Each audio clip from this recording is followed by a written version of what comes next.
আসসালামু আলাইকুম। আমি অনামিকা স্বপ্ন কুটিরের নতুন আরেকটি ছোট্ট ব্লগ নিয়ে চলে আসলাম। আজকে আমি বানাবো ধনিয়া পাতার ভর্তা।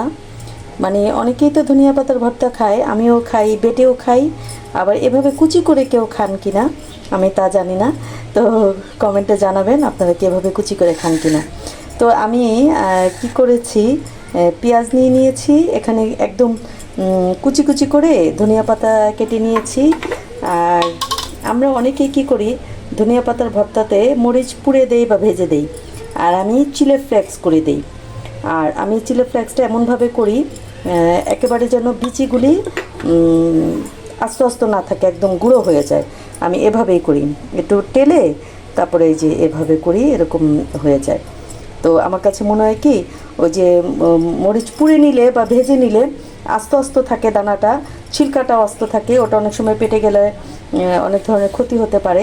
শুকনো মরিচ মানেই ক্ষতি। তো আমি এর জন্য একটু এভাবে ভেজে টেলে একদম গুঁড়ো করে ব্লেন্ডারে তারপরে এটার ভর্তাটা করি। মানে সব ধরনের ভর্তাতেই যেগুলিতে আমরা মানে এই মরিচ দিয়ে হাতে মাখিয়ে খাই, ওটা আমি এভাবে খাই। তো আমি এখানে পেঁয়াজটা লবণ দিয়ে ভালো করে চটকে নিচ্ছি। সবাই এভাবে ভর্তা খায়, তারপরে বলবে যে এটা আবার দেখানোর কি আছে।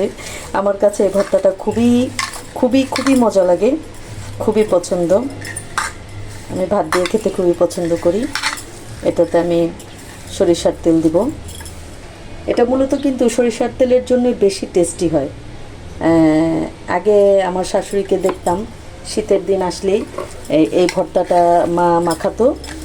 আর সকালবেলা যে রাতের ভাতটা থেকে যেত, মানে একদম ঝরঝরা ঠান্ডা একটা ভাত থেকে যেত, সেই ভাতটা দিয়ে মা করতো কি, এটা একটা বড় বোলের মধ্যে এই ভর্তাটা বানায় মাখায়, ভাত মাখায় আমাদেরকে এরকম লাড্ডু বানিয়ে বানিয়ে সবাইকে আমাদের 2-3টা করে লাড্ডু দিত। যে তখন দেখা যেত যে ভাতটাও খাওয়া হয়ে গেল, আর ভর্তাটার জন্য তো সেটা সেই লেভেলের একটা টেস্টি হয়। তো আমার মতো এভাবে কার কার পছন্দ ধনিয়া পাতা কুচি করে ভর্তা, খেয়ে দেখবেন। আর আমার চ্যানেলটিকে সবাই লাইক কমেন্ট শেয়ার করে দেবেন, সাবস্ক্রাইব করে দিবেন। যারা সাবস্ক্রাইব করেছেন তারা তো আমার ভালোবাসার মানুষ আছেনই সাথে। আর সবাই সুস্থ থাকবেন, ভালো থাকবেন, নিরাপদে থাকবেন। আমার জন্য দোয়া করবেন, আমি আর আমার পরিবার জন্য সুস্থ থাকি, ভালো থাকি, নিরাপদে থাকি। সবাইকে শুভকামনা রইল। আসসালামু আলাইকুম।